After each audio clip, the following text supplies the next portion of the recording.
Hello, good morning, everyone. What a blessing to be once more together, all of us here, to learn a little more about Spiritism, about the teachings of Jesus, and to be here with guest speakers that have been contributing so much for us to learn and to expand even more our understanding about life, about the creation, and about all of those that have been so much dedicating themselves to help us and assist us from both sides of life. So before we start our presentation today, as always, we like to start with a prayer, and we will invite our João Cornigold to do the prayer for us this morning.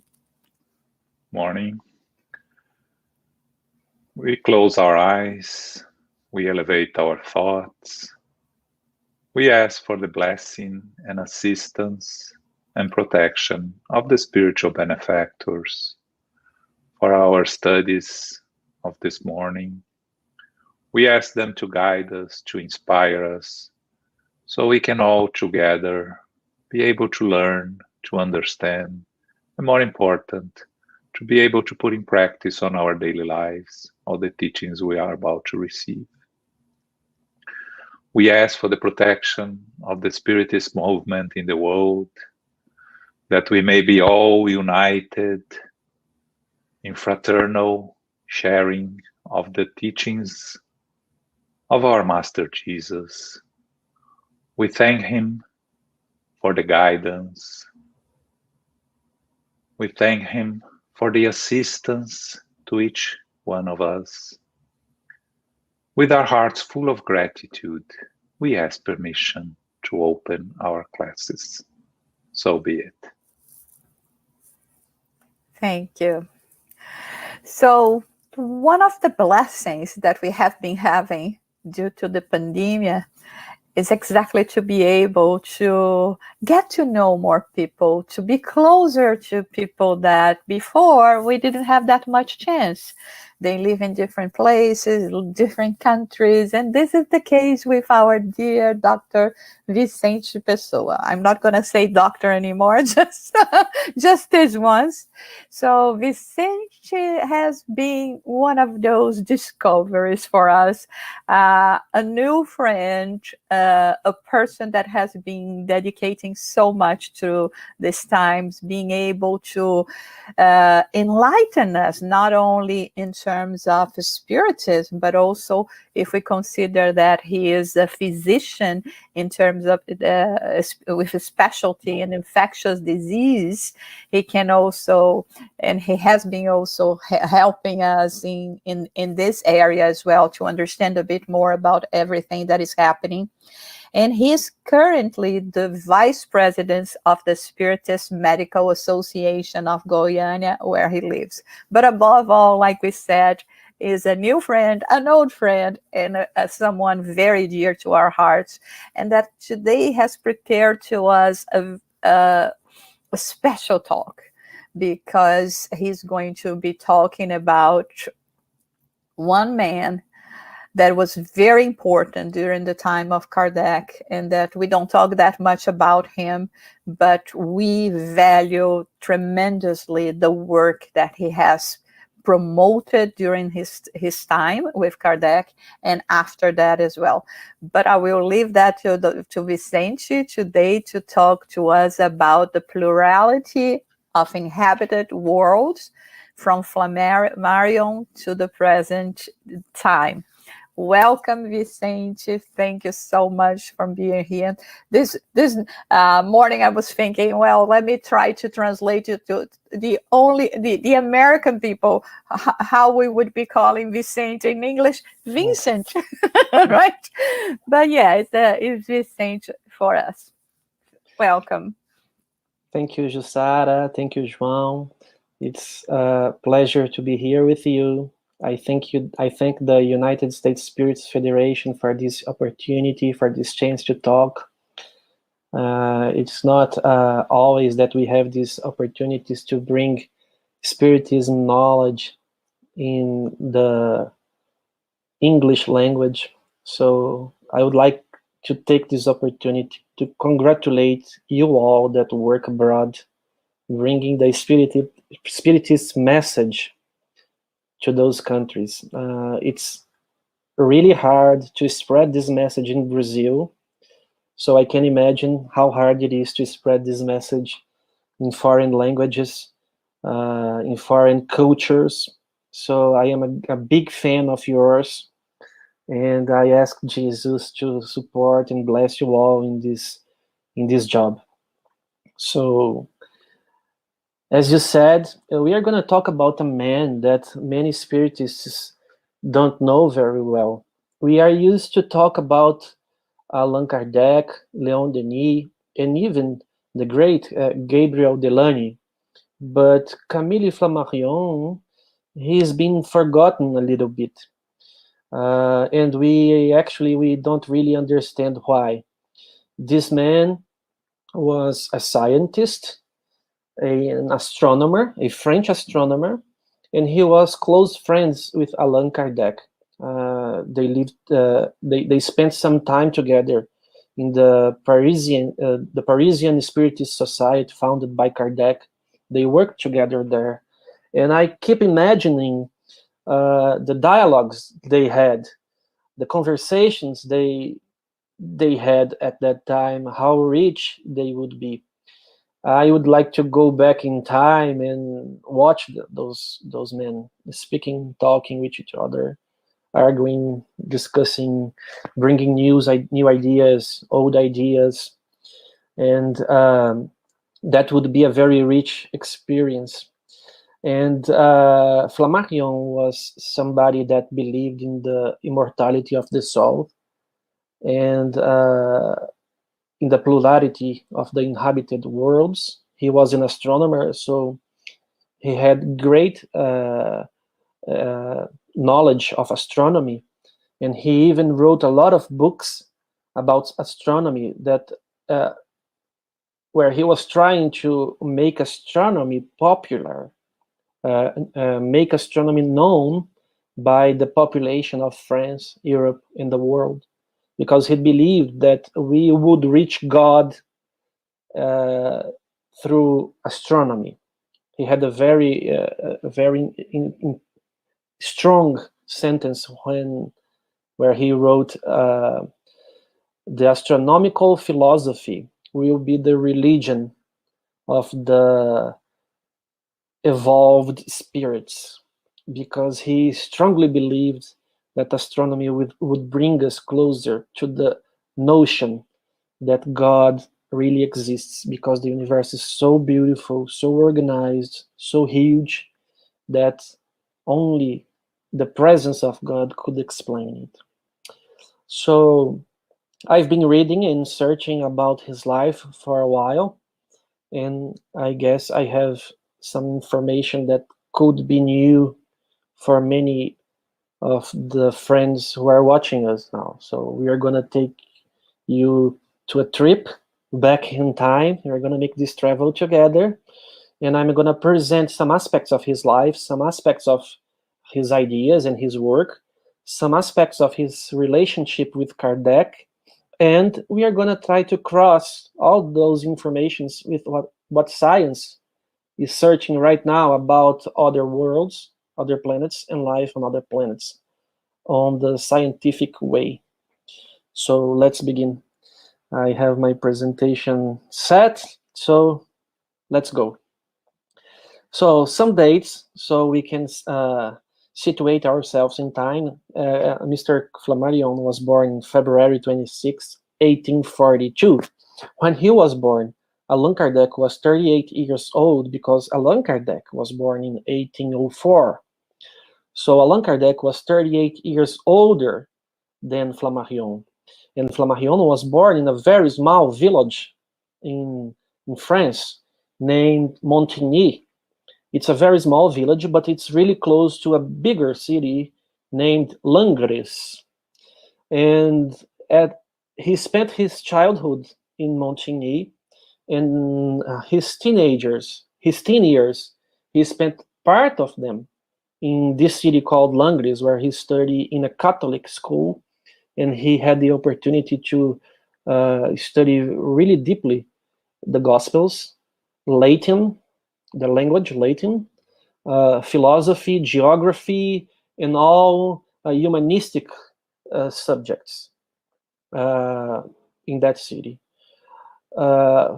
The Spirits book was written by Allan Kardec in 1857, when Mr. Flammarion was only 15 years old, and he was still in Langres, because he arrives in Paris by the end of 1856, beginning of 1857, more precisely by the end of 1856, because he spent 3 years in Langres from 1853 to 1856. And his parents were already in Paris because they had to migrate from Montigny to Paris because of an epidemic of cholera who was responsible for their bankrupt. So they lost everything they had in Montigny, and they migrate to Paris, try a new life. But the young Flammarion, the young Camille Flammarion, was sent to a Catholic school in Langres so he could study, because it was cheap, because it was useful, and because he loved to study. So he was very precautious, he learned how to read and with 4 years old by himself. So he was a kind of a genius, young kid who loved knowledge, who loved science since the early ages. So when Allan Kardec passed away in 1869, with 65 years old, Camille Flammarion was 27 years old. And this is a very curious information because, as we all know, Camille made a speech beside Allan Kardec's tomb. And he was invited by Madame Kardec, by Amélie, Kardec's wife, to do this speech. And he was only 27 years old. So when we read about this speech, we imagine a very experienced and mature man speaking those beautiful words. We are going to bring some of those words in our talk today, but he was only 27. He was not this mature and gray man. He was a young man. And Allan Kardec recognized that. And he treats him as a man with a very bright future in Spiritism. So he put a lot of faith in Camille, as we're going to see. And he passed away in 1925, just after World War I in the 20th century. So he lived 83 years. And there is a curious story about this as well, because we had an International Spiritist Congress who was held in July 1st, 1925. And Leon Denis was supposed to speak in the opening ceremony of this Congress. And Leon Denis did not want to do that because he was very sick. He was blind and he had a lot of difficulties. And he asked Geronimo, his guide, please invite Mr. Flammarion. He would be a very good speaker for this open ceremony. And Geronimo answered to Leon Denis that it would be impossible. Flammarion would not be available.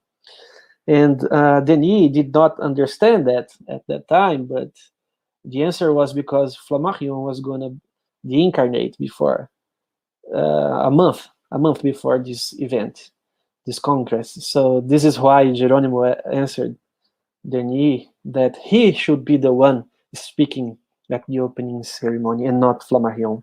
So this is a man that had the trust of Denis, and this is a man that had the trust of Kardec. So I see no reason for us to deny his teachings and his work, and not to learn from him, because we could learn very important concepts and ideas about the cross-section between science and religion, because he was a scientist. He had this look to Spiritism from the scientific perspective, and he was not easy to be convinced.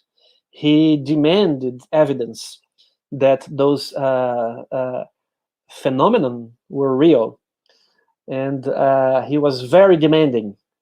And that's maybe one of the reasons, I believe, and my personal view on the subject, maybe this is one of the reasons that many spiritists believe that Flammarion, at some point, he could have denied the spiritist ideas, but that's not a fact. That's not true. He just demanded evidence. He was not fooled very easy. He didn't take for granted every spiritist phenomenon, because many of them were fraud, and we have evidence in this about this through history. He has a book where he writes a whole chapter about mediumship fraud, which is real. We have to take that into consideration. The phenomenon is real, but fraud always also happens. That was his idea, his beliefs. So with these dates, we can situate Camille Flammarion on time and his time relationship with Allan Kardec. So let's move on and bring some new information. So as a child, his mother showed him a solar eclipse that took place in France in October 1847. And he brings us this information that for a 5-year-old child, this fact cannot fail to produce a deep impression on the spirit. And for my part, I never forgotten it. So he brings us this information that when he was 5, he saw this solar eclipse, and he thought that phenomenon was so wonderful that he would like to study it deeply. He would like to become an astronomer. And he asked for his teacher for books about the subject.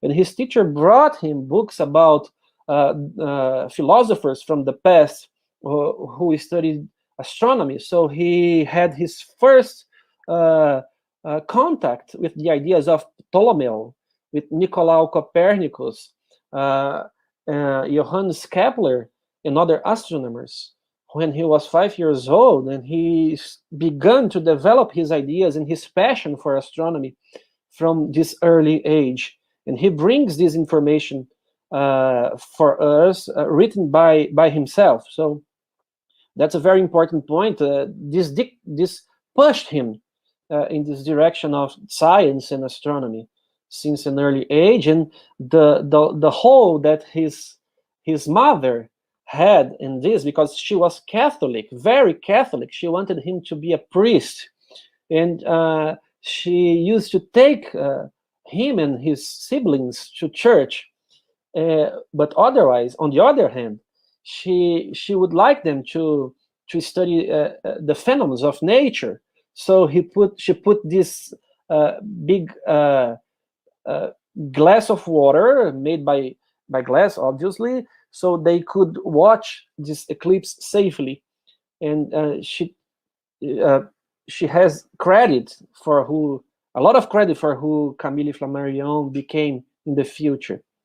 So when he moved to Paris in 1986, he had a very hard life. He had to work during the day, take classes during night, at night, and he was hired. Many things happened in his life between 1856 and 1861. I will not get into detail on that. I have a video series of that in YouTube. You can watch what happened during those 4 years there, if you're interested. But in 1861, he was already working at the Observatory of Paris Observatory of Astronomy, as an internship. He was working there. And one day he was coming back home. And he used to stop at the Opera Theater in Paris, where scientific papers and books used to be published. New things about science were always being published at this theater. And this one day in September of 1861, when he got into the theater, he had the chance to take a new book that had been released 4 years earlier, 1857, which was Spirit's book. And when he opened the book, he had this look at this chapter about the plurality of inhabited worlds. And then he writes, well, it was precisely at that time that I was working on a book on this subject that would be released the following year, 1862. So this is one of those coincidences that we don't believe are coincidence at all. And this book was the Spiritist book by Mr. Allan Kardec, chapter 3, questions 55 to 58, which are the following questions. Are all the globes spinning through space inhabited? Is the physical composition of all the different globes the same?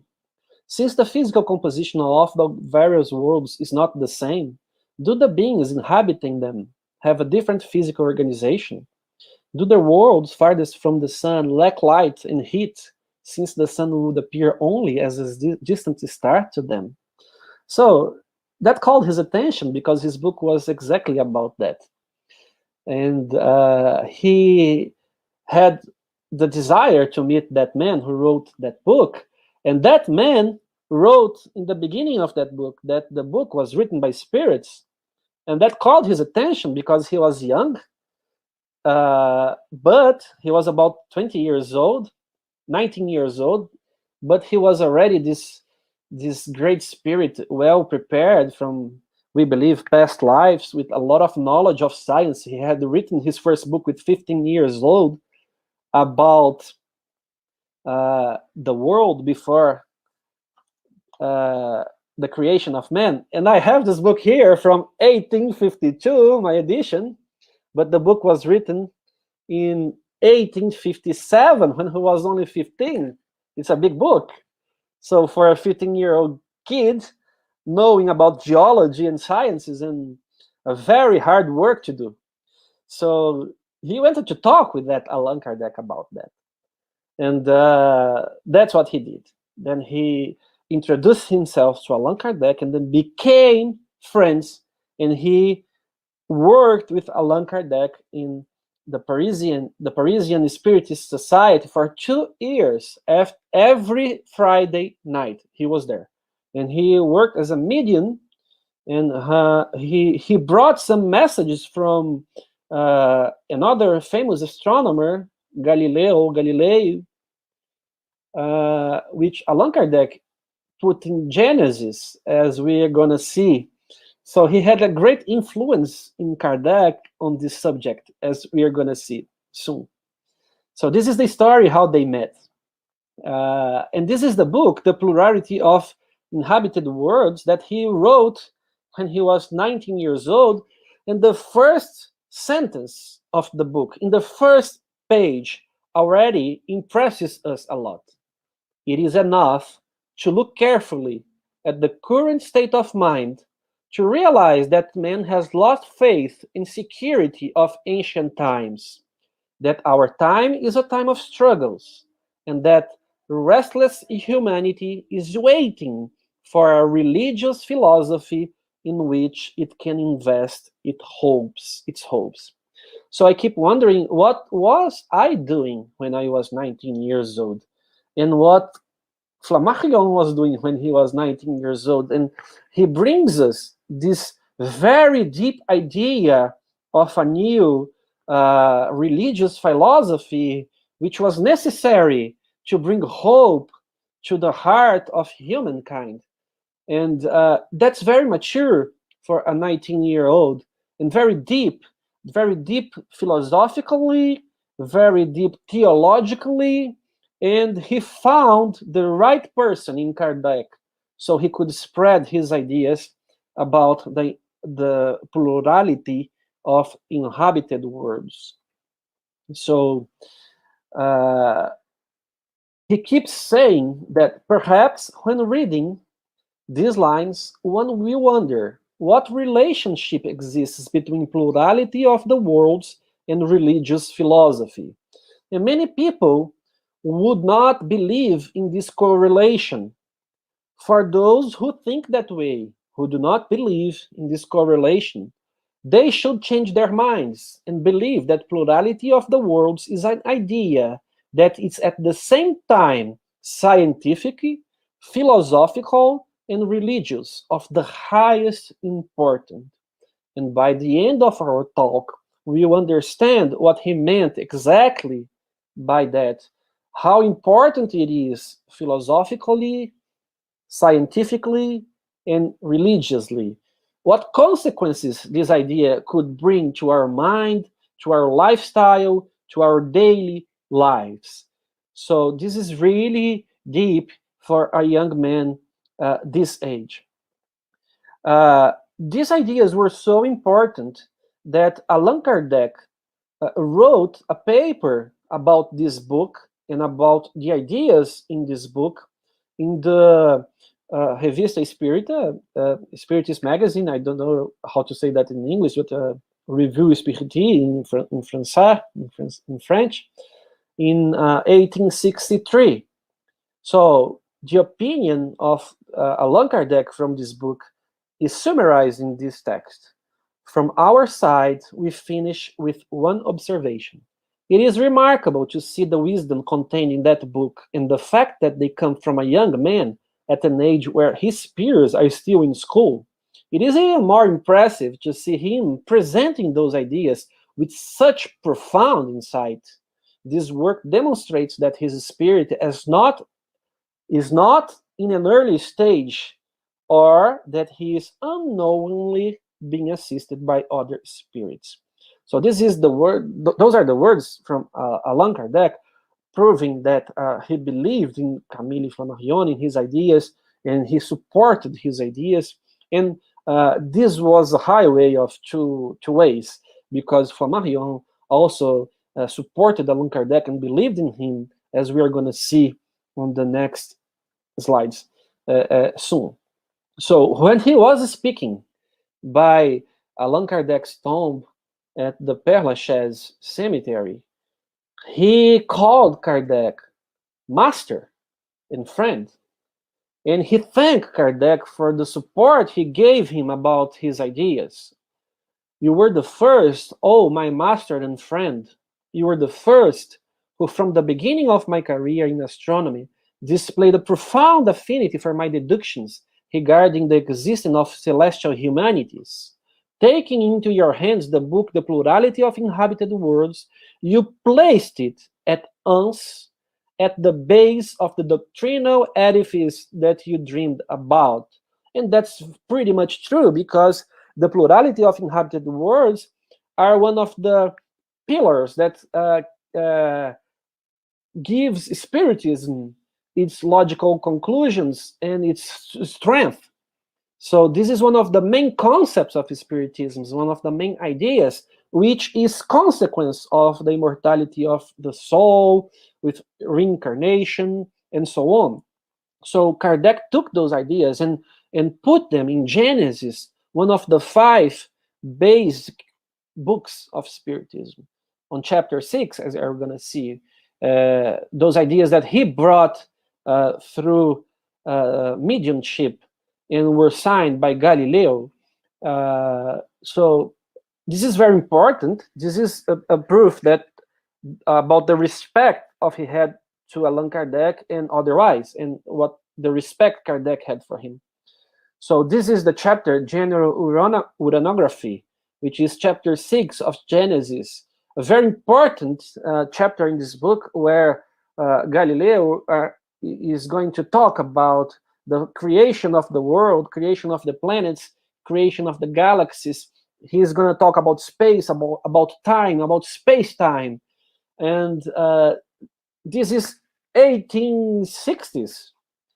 And those ideas were not very well known by astronomy, by official astronomy at that time. So those ideas, they are pretty much in accordance with what we know right now in the 21st century. So it was very brave from Flammarion to bring those ideas, and in very how can I say that, very innovative, something very new for that time. So this brings us the pioneerism that Spiritism brings us in many aspects of science and life. So he studied the past astronomers like Copernicus, and he brought from Copernicus the idea of the sun being the center of the universe and not the earth, as it used to be believed in the past. So he had great knowledge of the ancient astronomers, and he put that in his work. He also studied very much the work of Galileo Galilei, who also believed that the sun was the center of the universe, and was arrested by the Catholic Church, and he was punished, and he had to deny all his knowledges in order to stay alive. So there are very similarities between the work of Flammarion and Galileo, and we would like to bring some of them so we can have an idea how similar the ideas of both men were. Those are drawings of the moon made by Galileo Galilei, the original ones, and he was proving that the moon was not a perfect sphere. The moon had mountains, had valleys, and had depressions, and so on. So this was the first thing that bothered the Catholic Church, because Catholic Church thought that the worlds were perfect spheres, and Galileo showed that the moon was not perfect. He also showed that not everything was spinning around Earth, because when he developed the telescope, he did not invent the telescope, but he developed the telescope to have power enough, enlargement enough to see other worlds. And he pointed that telescope to Jupiter, and he could see, as we can see in the picture, different positions of black dots around the white dot. So the white dot is Jupiter, and the black dots is the moon, are the moons, Jupiter's moons. And you can see that they are in different positions. And sometimes we even have 3 moons, sometimes we have 4 moons, because when we have 3 moons, the 4th one is behind Jupiter, we can't see it. So Galileo concluded that those little dots were spinning around Jupiter. So not everything was spinning around Earth, so Earth should not be the center of the universe. So Copernicus should be right. The sun should be the center of the universe. At that time, they believed the center of the universe, not the center of the galaxy, of the solar system. So this put Galileo in much trouble. But he did not deny his own ideas, and those are the moons, Europa, Io, Callisto, and Ganymede, which are today called the Galilean moons, because they were the 4 moons that Galileo could see with his telescope. So today we know that Jupiter has more than 60 moons. And another coincidence is that Europa is the moon that NASA is searching for life, which the more probability to have life, because they believe Europa has a big ocean behind the icy surface, and they are planning some missions for there, and we could have some news in the next 10 or 20 years about at least microbial life in Europa, which is very likely and very much possible. So those are the Galilean moons. And Galileo did not deny his work, and he wrote this book, Dialogue, and he created 3 characters, Salviati, Simplicio, and Sagredo. And Salviati means the salvation, the genius, the intelligent one, which was Galileo himself. Simplicio means simplicity, which was the church that doesn't know anything, doesn't know the truth. And Sagredo was an intermediate of the dialogue. And in the book, Salviati makes fun of Simplicio, of the lack of knowledge of Simplicio, and he brings these informations that the Earth was not the center of the universe, but the Catholic Church was not fooled by Galileo, and he was condemned by that, and he had to deny after that his knowledge and his ideas in order to stay alive. But the reason I brought this is because Camille Flammarion also wrote a book with a dialogue between characters. And this is the book, Narrações do Infinito, in Portuguese, but in English, you can find it, Lumen, The History of a Soul. And there were two characters, Quarens and Lumen was the interpretation of Camille Flammarion, and Quarens is a student, a disciple of Lumen, and Lumen brings his ideas about the survival of the soul, life in other planets. They travel to other planets together in order to know these planets and these ideas, and he plays in a very smart way with the notion, the idea of time, and it's a very elegant book. We had the chance to talk about this book twice with some friends in the internet, and it's very interesting, the ideas he brings. And a curious fact is that this book was published by Didier Editeurs, which was the man who published Kardec's book. Monsieur Didier. We can also see Monsieur Didier in the movie Kardec. He's present there. So he also published some of Camille's books, because the other ones were published by his brother, Ernest Flammarion, who created a bookstore who could sell and publish the books from his brothers, because there are so many. Flammarion wrote so many books with so much information that his brother made a living of it. And that's a very interesting information about the personal life of this man. So now we are going to take a trip of what science talks about other planets, life in other planets. So until 1781, only 1, 2, 3, 4, 5, 6 planets were known. Mercury, Venus, Earth, Mars, Jupiter, and Saturn. And it was only in 1781 that Uranus was discovered. And only in 1846, when Flammarion was only 4 years old, that Neptune was discovered. And Pluto came later. And right now, we don't even consider Pluto a planet. Poor Pluto. Poor Pluto. It's not a planet anymore. He's a dwarf planet right now. And we'll feel sorry about it, because we love Pluto very much. We were very surprised and very happy to see very nice pictures from Pluto from 4 or 5 years ago, from New Horizons, the spaceship New Horizons, who took pictures of Pluto and showed a heart-shaped surface, which made our hearts melt. So Pluto is not a planet anymore. But for us to have an idea, Johannes Kepler in 1609 described the orbits of the planet as elliptical.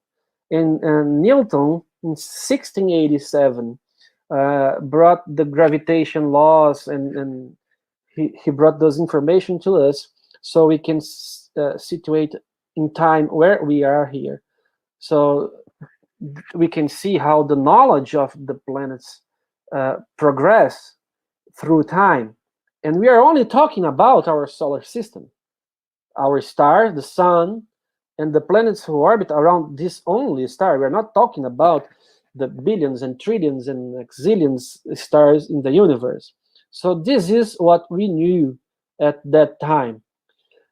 And it was the work of this lady, a woman, Henrietta Leavitt, that made everything possible. She doesn't get the credit, which happens very often through history, because she was a woman, but she was the one responsible for the discovery in the register of more than 1,777 Cepheids, which are a special kind of stars that oscillate its light during time. So sometimes they are very bright, sometimes they are not very bright. And because of that oscillation, she was able to calculate the distance from Earth, the distance they were from Earth. And one day, she found a Cephid in the so-called nebula of Andromeda, which we now know it's a galaxy and not a nebula. And when she calculated the distance from that star at the nebula of Andromeda to Earth, she realized that that Cephid was 1 million light years away from us. And then she realized that that could not be inside the Milky Way. So there should be other galaxies besides our own, because this is a very important point. By that time, they didn't even know that the universe had so many galaxies.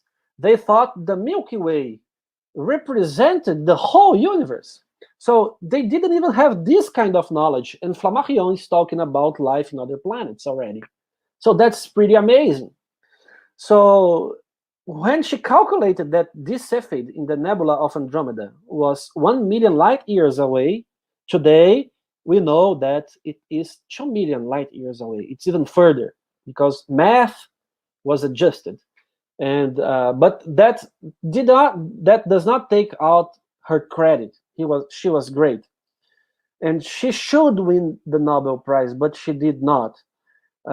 She got 30 cents of money for each Cephid that she discovered at that time. So that's pretty poor on us. We should get her credit, but somebody did. Somebody did, as we're going to see. So there was this great debate in 1920. Flammarion was still alive. World War I was in course, just finished, about how to solve this problem. Was the universe made out of a lot of galaxies, or there was only one galaxy, our own, the Milky Way? So one scientist was on one side, which was Herbert Curtis, and the other one was on the other side, which was Harlow Shapley. And as we could conclude, in all debates, they did not get anywhere. So both had evidences that they were right. And the question was not solved in this great debate that made the scientific world very excited at that time. But who brought the solution?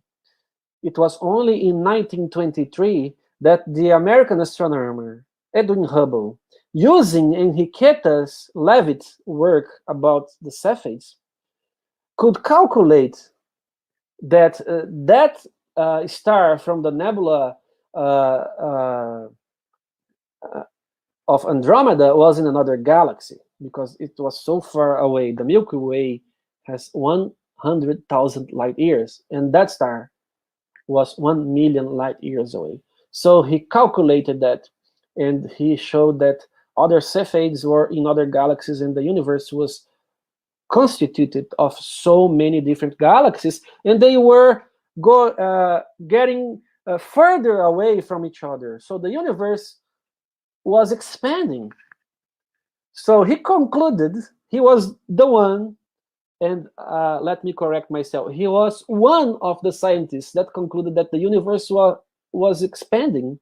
And if the universe was expanding, maybe sometime in the past, the universe was so compacted in a very tiny singularity that this singularity suffered a great expansion all of a sudden and gave birth to the universe. So he brought this idea. He was one of the scientists who brought these ideas about the Big Bang, the big expansion of the universe from a singularity, but that was only possible because of Henrietta Leavitt's work. Let's not forget that. So the great space telescope that the United States launched years ago, decades ago, has his name, and made great contributions for the study of the planets and the other worlds we can see.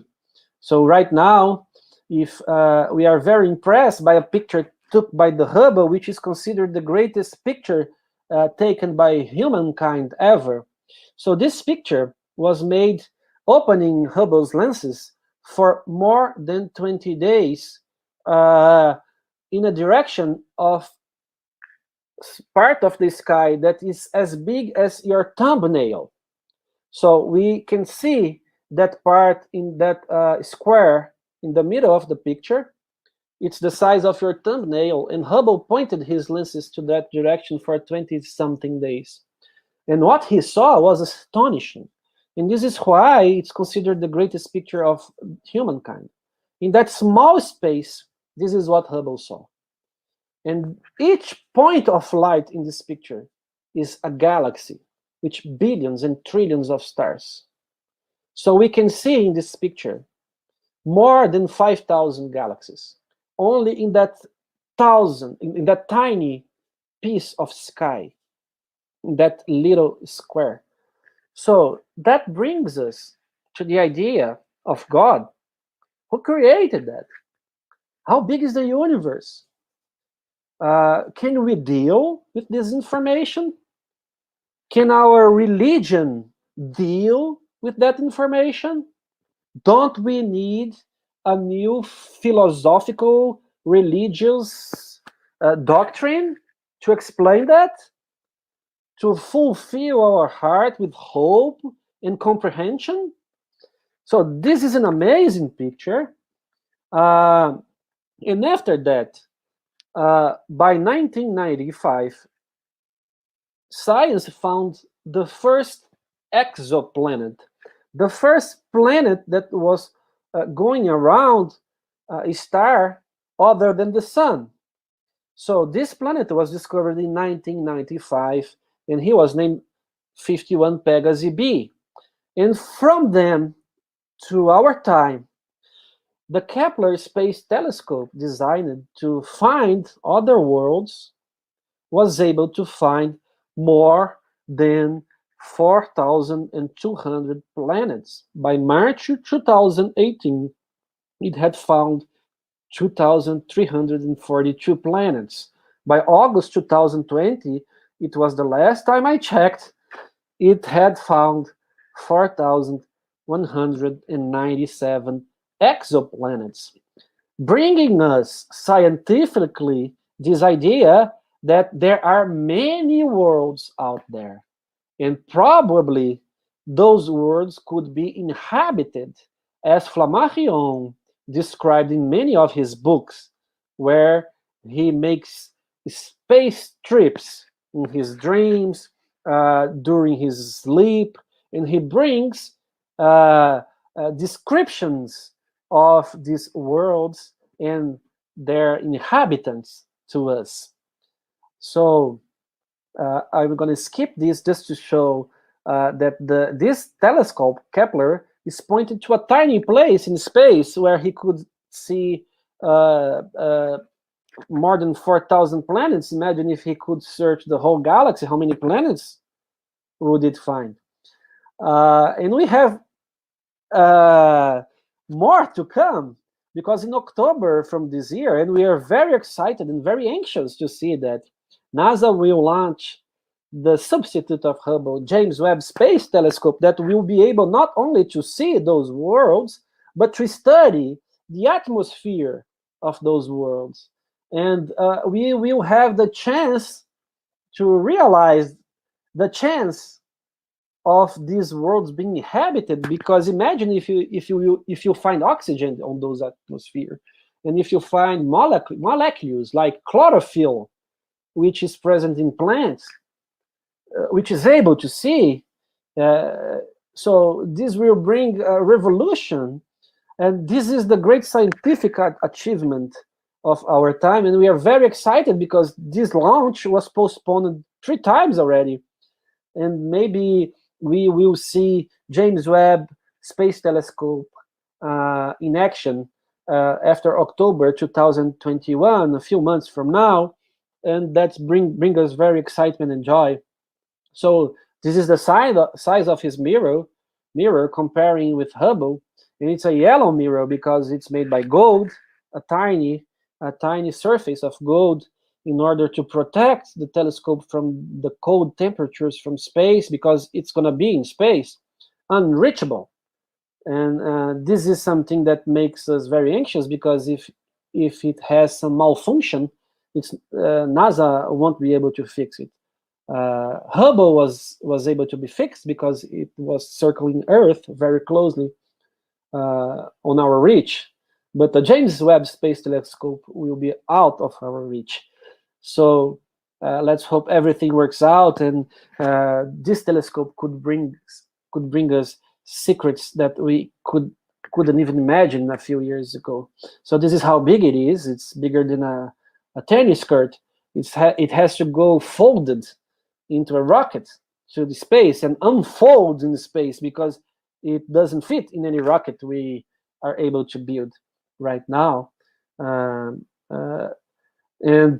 his field, his reach, will be much deeper through time than Hubble ultra deep field. We are going to be able to see the universe 200 million years after the Big Bang. The universe as a baby, the first stars maybe were being formed, and that approaches us from God, from creation, and that's so exciting that we can bring these informations to us. And I can't wait to see the pictures and the images and the information and the scientific discoveries that this telescope could bring us. But somebody in the 19th century named Camille Flammarion had predicted that. So he wrote in his book Urania that new methods will reveal the physical chemical constitution of the celestial bodies, the nature of the atmosphere. So Camille was a pioneer in this idea, and he was so ahead of his time that he was able to bring us the notion that there were many more worlds than our solar system could hold. Distant worlds with life. And this is what I meant in the beginning of the talk about how important this philosophy is to us, how important this idea of the plurality of the inhabited worlds is scientifically, philosophically, and religiously. What are the scientific, philosophical, and religious consequences of discovering life on other planets? So Jesus was the one who said, there are many dwellings in my Father's house, and Allan Kardec developed that idea. In the Gospel, according to Spiritism, chapter 3, Allan Kardec will also bring a classification of those worlds. Some worlds are more developed than others in the moral aspect, so only pure spirits could inhabit those worlds, and our world is a world of, I always forget this expression in English, of proofs and expiation. I'm sure João and Jussara will correct me in the background, but I always forget about this expression in English. But this is a word where we can find suffering, pain, and we are submitted to tests, and we have to be approved, get good grades in those tests. The test of patience, the test of charity, the test of forgiveness, the test of tolerance, the test of mutual respect. So we have to be approved in those tests in order to live in other worlds where matter don't matter, where matter don't matter anymore. And Flammarion, in his books, he describes a lot of worlds in that way, where matter don't matter anymore. And the consequences of that is very important, because let's imagine that we have a world with another humankind. So who created this humankind? Are them our brothers? If they are our brothers, our siblings, do we have the same father? So who is our father? Is it God? If God is our common Father, so life on Earth is not the only one. If life on Earth is not the only one, if there is life in another planet, can we migrate and get to know those people that live in other planets? And if we can do that, how could we do that? Can we go there with our material bodies? Could we go there with our spirits, our soul? So this brings us the idea that man in our planet is not the center of the universe. And that brings us a sense of humbleness that puts us in our place, that we are not more important than other humanities, that, in the words of Camille Flammarion, that we are citizens of the sky, citizens of the universe. So can we all think together the implications, the scientific implications of that, the scientific developments concerning starships, ways to that science will bring us to resist radiation that we could apply in our planet, different ways to cultivate food in order to cultivate food in other planets that we could also apply in our planets. Science could develop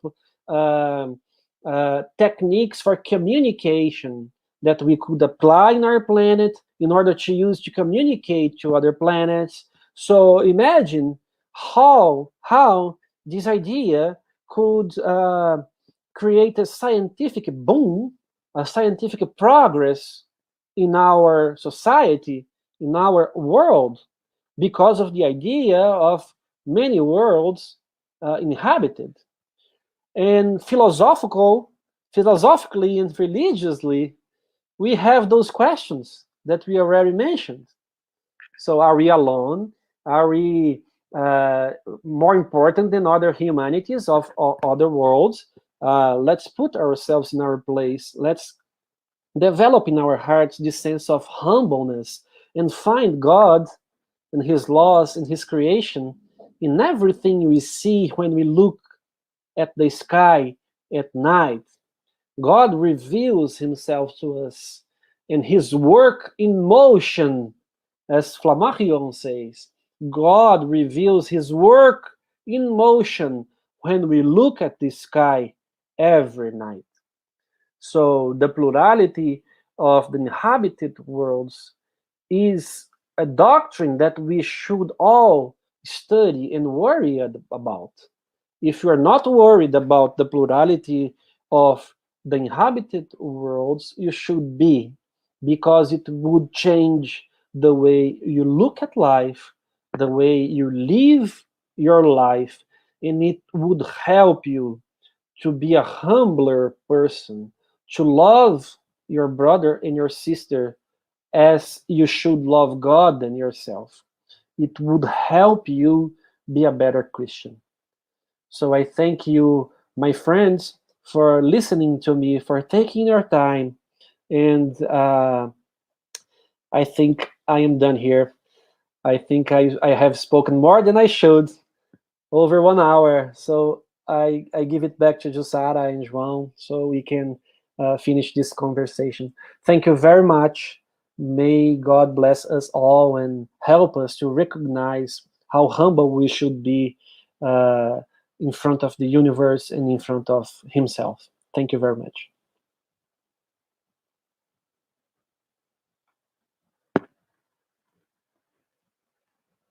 Thank you so much, Vicente. That was absolutely fantastic. We could hear you much more, but we have so many questions. I think we should go straight to the questions to benefit even more from, everything you can bring and clarify to us. So let's start with the first question. Considering that you yourself belong to the scientific community, Could you correlate perhaps your experience as a spiritist in the medical community and perhaps expand on the experience of Flammarion as an astronomer and a spiritist? Very good question. And this question, we are used to answer this question because for some reason it's unusual for people to see a person who is, I don't consider myself a scientist, but actually I'm not a scientist who makes science, who brings new information. I only read other people's work. So I'm not a scientist in the way that I do not produce scientific information. But I am a physician, and it's a scientific environment, and it's unusual for people to see a spiritist working in this environment because it's so common for scientists and people who live in this environment to be atheists, who do not believe in God. So this question is very usual for us every time, and sometimes you have to make a point. You have to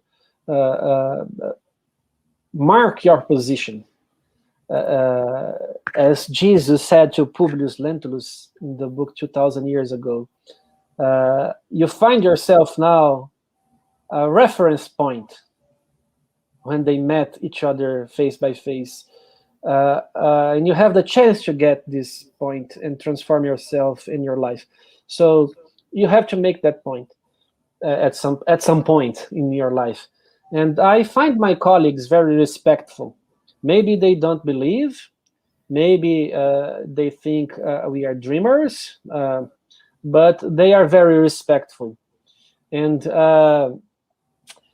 I will bring this information about Flammarion because he faced the same problem in his works.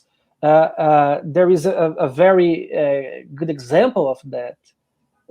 He used to speak out about his ideas. He was not afraid to say to the scientific community that he believed in the immortality of the soul, that he believed in the plurality of the inhabited worlds, and he did not run away from debate. There is a book that he wrote, a very deep book in terms of philosophy and theology, and a very beautiful book called God in Nature, where he will defend his ideas about God in nature, why he believes there should be a creator. And at some point in that book, he brings the idea about a philosopher, a very famous philosopher in Europe at that time. He is so famous that I am mad at myself that I forgot his name. All of us know him. If I say his name, everybody will know who I'm talking about, but I forgot his name right now. And he calls up this philosopher to a debate. Let's debate publicly about God, because his philosopher is an atheist. He does not believe in God. He believes that science had put God underground, had buried God. And Camille calls him to debate because he was not afraid to speak out about speak out about his ideas. So this is what we try to do in medicine. Not only me and others that you all know, the Medical Association, Medical Spiritists Association, they all try to do that job to bring Spiritism into academy, into the universities, and we believe that would bring a lot of progress to humankind. Medicine would be seen in another way. Patients would be treated in a very different way, and maybe more efficiently. And that's what Flammarion tried to bring, this scientific aspect of spirituality. And he did a pretty good job on that, actually, because he was well known as a scientist. He had a very good work in astronomy, very well respected. He was the founder of the French Astronomer Society, which is a lot, which is a very important astronomy society. And he had books about astronomy, who taught astronomy to students, including our Euripides Barçanufo here, used his books to teach his students. So he was very important scientist in Europe. And when you see a very important scientist defending those ideas, that makes you question yourself. If this guy is so intelligent, so smart, and he's so important, and he believes in that, there should be something rational on that. Should I read his work? Should I believe in that as well? So I think, I'm not sure if I answered the question, but I think it's kind of in this way. Oh, absolutely. The thing is, Vicente, I think overall what you're saying, and it was perhaps what Camille Flammarion already thought about it, is like, keep an open mind.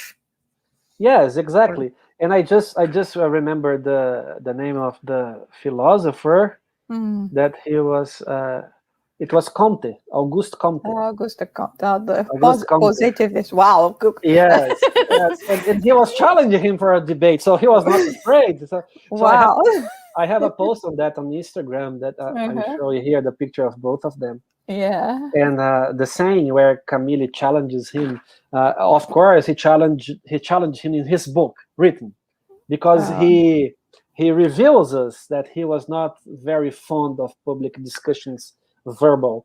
He used his pen to spread his ideas. He was stronger using his pen to spread his ideas, but that's it. He was not afraid at all. And maybe we should do that as well. We should talk more about spiritism and spirituality, maybe with people that we believe won't care, but the seed is planted. Maybe one day it will generate a big tree with flowers and perfume and so on. That's so wonderful. Let's go to another question. Yasko, hi Yasko, good to have you here. I wonder if Flammarion ideas and writings were ahead of the mainstream science that ostracized and denied the Spiritism as a whole, not only its scientific, but philosophical and especially religious moral aspects. Well, that's a very important question. And also, it's a very common question when we talk about Flammarion, because this is maybe one of the reasons that Spiritists don't study him very much. They study a lot Leon Denis, Gabriel Delany, and Kardec himself. But they don't study Flammarion because there is this general idea that he denied Spiritism at one point, and all the phenomena were fake and so on. Well, actually, after many years studying his work and his life, I really do not believe that he denied everything. At some point, he denied some aspects of the phenomena, but not all of them. He strongly believed that the phenomenon, the tables spinning, and the communication of spirits were real. But as I said in the beginning of my talk, he did not believe in everybody who was making that. He has a great book. It is here by my side. The unknown forces of nature, where he describes those phenomena, and he has a clear theory that those phenomena could be made by spirits, and he has a whole chapter on fraud, mediums that were caught in fraud. So he was not easy to convince. I cannot believe that he denied everything. When we see, when we read his works, by the end of his life, he has a book that was published just a few months before he passed away. And in this book, he's still arguing in favor of the mortality of the soul, the communicability of spirits, and so on. He was even invited to be the president of the Parisian Spiritist Society when Allan Kardec passed away. He was invited by Madame Kardec, Amélie Kardec, and he refused to be the president because he wanted to keep going with his scientific research on spiritism and astronomy. So I do agree that sometimes it sounds strange that he could have denied some aspects of the phenomena, but I do not agree that he died denying it. And he had a great contribution. Allan Kardec considered him a lot, and even Leon Denis was asking for him to speak at the opening of the International Congress of Spiritism in 1925. So it's hard to believe that after reading everything, not everything, but much of his work, that he denied Spiritism. So that's my point of view. I respect others, but I'm open to discussion. But it's understandable, because when we think about the context, when the time that he lived, we are talking about phenomena that were provoked, so to say, more with an entertainment view. And also, for trivial purposes, curiosity.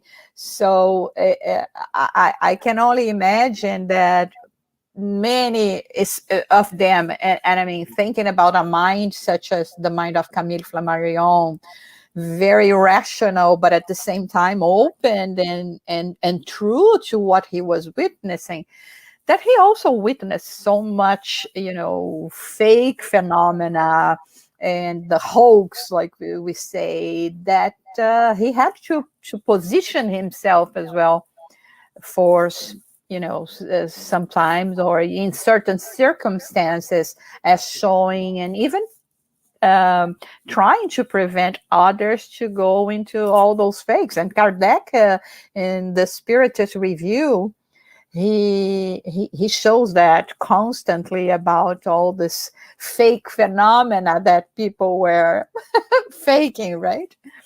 Yeah, and we have to consider also that mediums at that time, they charged for their services. So when a medium was invited to a house to produce the phenomena, the medium was feeling pressured for the phenomenon to happen. And it's not like that things work. It depends on the spirits. So in order to make the phenomenon happen, sometimes they made frauds. And Camille was there with full attention. He invited all the famous mediums from Europe to his house. The sessions happened at his house in the presence of friends like Delany, for example. And he caught every one of them in fraud. Every one of them, including the famous one. For example, Eusapia Palladino, the great Italian medium, she was caught in fraud in front of him. And she smiled. She smiled at him. She recognized that she was caught in fraud. But that does not mean the phenomenon wasn't real, because most of the time the phenomenon was real. She was not in fraud. So this is why he was so skeptical when some spiritists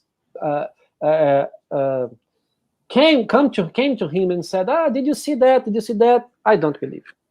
I believe if I search, if I touch, if I experiment, if I watch, in ideal conditions where fraud could be avoided, and he prepared his living room against fraud in order to avoid it and to take real conclusions that were true.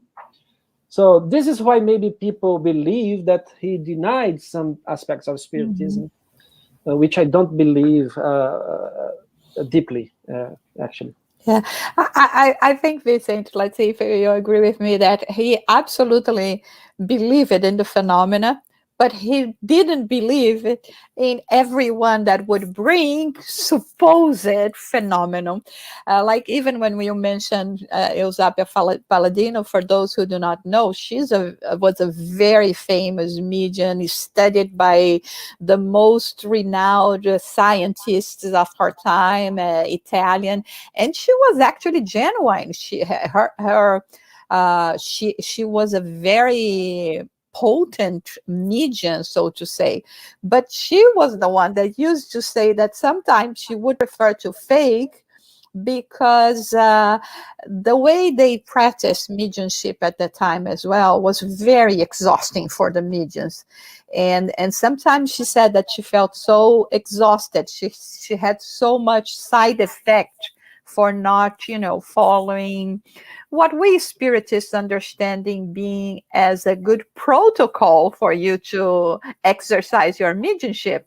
And she would be really feeling that so bad that sometimes she would say, what, I'm going to fake here and there because I don't have to deal with the side effects to me.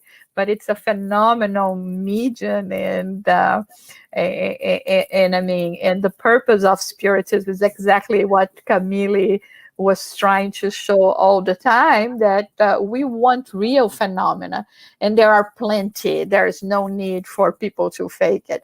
Let's see another question here. I think what do you think of the idea that Camille Flammarion and Galileo Galilei was the same spirit? Daniel, my friend, that's a very tricky question. That's a very tricky question. Well, I have my personal view on the subject, which I tend to do not share. But there is this idea that they were the same spirit. Galileo wrote some messages through Camille as a medium, and those messages were, as we said in our talk, were put by Kardec in Genesis chapter 6. And both were astronomers. Both wrote books very similar in the structure of the book, like dialogues and astronomical ideas. And we also know that it's possible that those messages that Camille worked as a medium could have been written by himself being Galileo, bringing his ideas from the past. Allan Kardec describes it in the Medium's book, that this is possible as well. So some people say that they were not the same person because Galileo wrote through Camille's mediumship.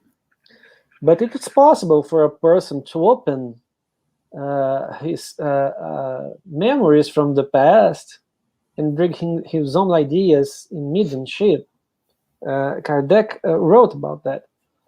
So I will leave it to you, my friend, to take your own conclusions. Maybe he was, maybe he was not.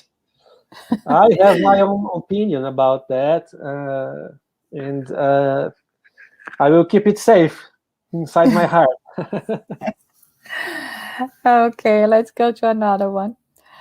Leon is questioning. In my classes, I find it very difficult to make people really understand, comprehend, and internalize the size of our universe. Could you advise us on how to do this? Yes, I recommend the reading of 2 books. The first one is Lumen, The Story of a Soul by Camille Flammarion.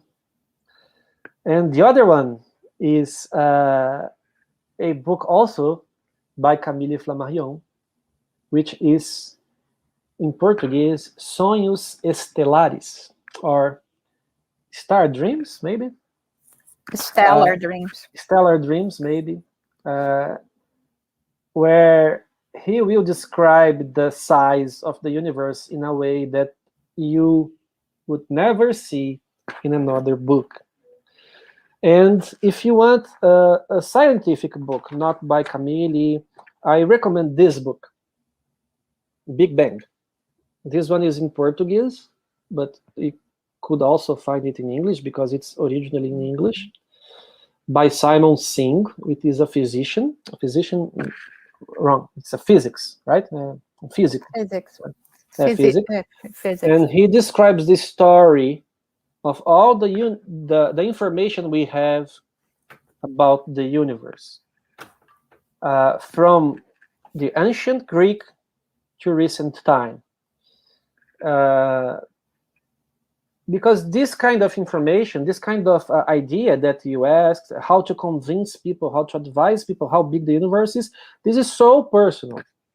And it depends on so much on how much people know about science, about the universe, about physics, that it's very hard to bring these ideas into the mind of someone who thinks in a very closed way.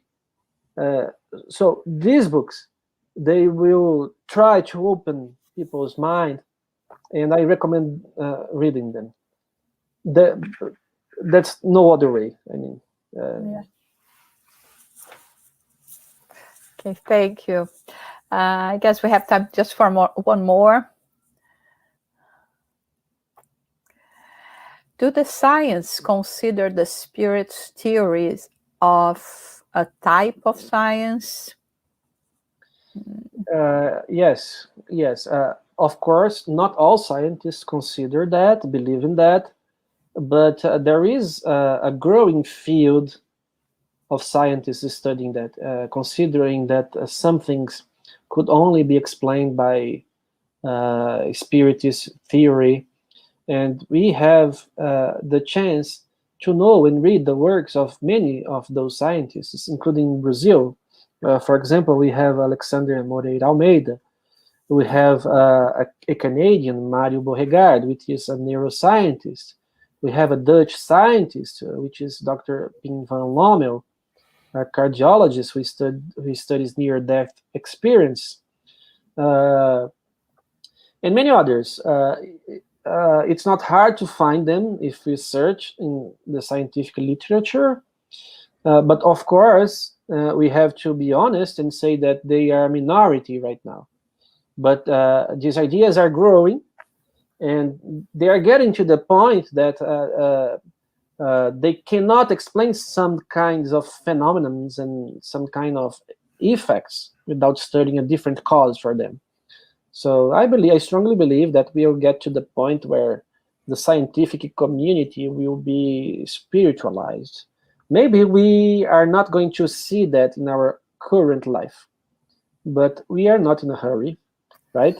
We have the whole time of the universe in order to get there.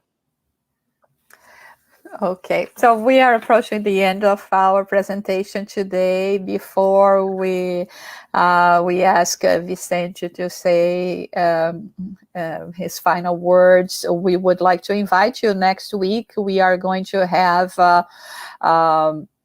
David Cohen, which is he is the co-director of the Spiritist Group of Montana, and he's going to be talking to us about learning to apply the golden rule. So it's going to be a very interesting talk, and having our friend here from the Spiritist Group of Montana, David Cohen, to talk to us. Vicente, if you have your final words before we go to our prayers. Well, my final words are directed for those who do not study the doctrine of the plurality of inhabited worlds. They should study it. It's fun. We learn a lot. I see a great connection with the gospel with the moral laws of the universe. It will make you feel better. It will bring you tools to forgive more, to respect more, to follow the gospel in a more appropriate way. So I thank you, Jussara, João, Daniel, for this invitation, and I hope I have helped clarifying some things about Flammarion's life and his relationship with Kardec and spirituality. So thank you very much. Thank you. It was fascinating. So we would like to invite you all for our final prayer. It's the moment where we connect our souls with the universe, with all the forces of the universe, with all the beings that inhabit our beautiful universe and that we still know so little about. So at this moment, as brothers and sisters that we are, as being creation that came from the love of our Creator, we unite our thoughts, we unite our hearts, asking that we may be capable of taking advantage of this time that we are living on earth, that is teaching us so much through pain, through challenges, but also through beautiful and enlightening moments such as this one that we have shared together. May we keep our hearts in peace, sending out hope to the world, and being always ready to contribute with whatever we can provide to appease the pains of our brothers and sisters. We are very thankful for all the spiritual benefactors that have been assisting and guiding us in this work, and that we may continue being of service to spread love and enlightenment in our world. So have a good afternoon, everyone, and we'll meet you again next week. And don't forget, on June 5 and 6, we are going to be having our symposium. It's the 15th symposium this year. And because of the celebration of 160 years of the Medium's book, we are going to be talking about mediums and mediumship. And there is so much for us to still talk about it and learn. So don't miss this opportunity. Stay tuned with us. Bye.